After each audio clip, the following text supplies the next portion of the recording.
Hi guys, welcome to my channel, and for today's video ay pag-uusapan natin kung ang BG Wealth ay legit pa ba or scam na. So, let's go!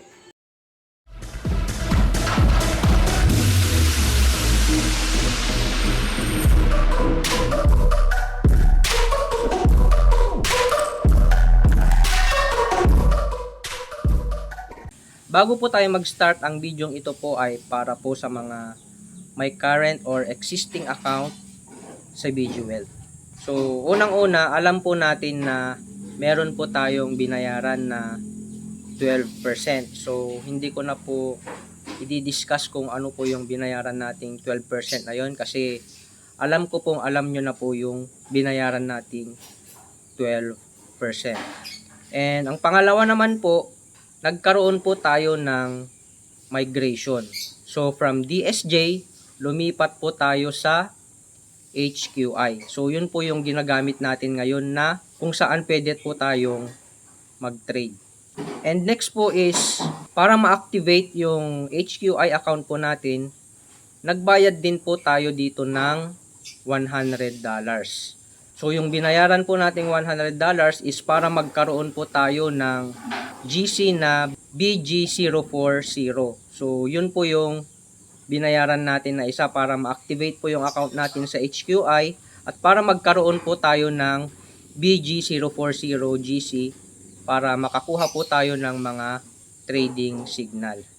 And syempre, ang pangatlo po mga idol, dahil nakapagbayad po tayo ng 12% at saka naka-activate tayo ng $100 sa pagmamigrate, ay magkakaroon din po tayo ng third trading signal sa BG Wealth. So, yun po yung mga nangyari sa BG Wealth ngayong May 2026.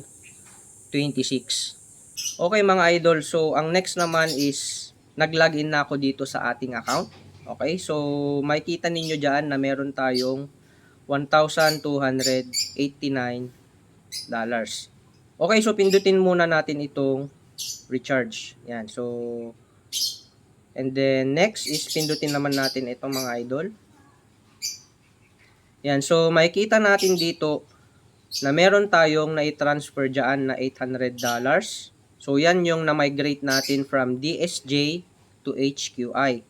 And yung 100 naman dyan, yan naman yung ating activation fee. Okay, so paano ba maka-withdraw dito? So para po maka-withdraw tayo dito is kailangan pong ma-reach natin yung $900 na na-deposit po dito. 800 yung sa migration plus 100 yung activation fee. So $900 trading volume po yung kailangan natin. So saan ba natin makikita yung trading volume? Okay, so para makita po natin yung trading volume is pipindutin po natin itong trade dito sa baba. Yan, so trade. Next naman is baba lang natin, then pindutin natin itong invited me, then copy history. Yan, so pindutin natin itong copy history. And as you can see mga idol ay meron na tayong 710 na trading volume. So $200 na lang po yung kailangan natin para maka-withdraw. But suddenly, merong mga messages si Stephen Bird sa Bonchat. So napakadami niyang mga sinasabi doon. On May 30 yun mga idol, na magi-stop na ang trading signal. So ibig sabihin nun, hindi na po natin maaabot yung $900 na trading volume. So hindi na tayo makaka-withdraw niyan mga idol. So ngayon, scam pa ba or legit ang BG Wealth? So para sa akin mga idol, marami na po tayong mga platforms na mga sinalihan na mga ganito. And of course, kapag tayo ay nakakapag-withdraw, masasabi po natin yan na legit.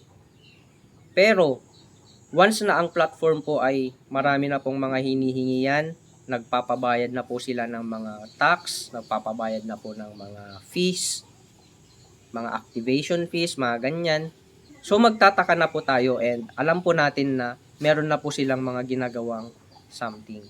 And of course, so marami po sa ating lahat ang mga hindi na nakaabot sa trading volume gaya po ng sa akin, 700 lang. So 900 po yung kailangan na targetin. Kaya hindi na po tayo naka-withdraw. And of course, kapag hindi po tayo maka-withdraw sa BGWealth, alam na po natin na ito po ay magiging scam na. So, alam ko marami po sa inyo dyan na nalulungkot kasi hindi na po tayo makaka-withdraw pa sa BGWealth. And anyway, yung trading signal naman ay magbabalik po yan after 3 months or pwede ring within a year. So, nasa inyo na po yan kung babalik pa po kayo sa BGWealth. Pero in my side, dahil hindi na po tayo naka-withdraw, so mahirap na pong balikan ang BGWealth, and ang masasabi ko po dito is isa na po itong scam. And yun lang po, kung meron po kayong gustong i-comment, so comment down below lang po. And babasahin ko po yan. And maraming salamat sa mga nanood sa video ito. Okay, so hanggang dito na lang po siguro ang ating video ito. And to God be the glory.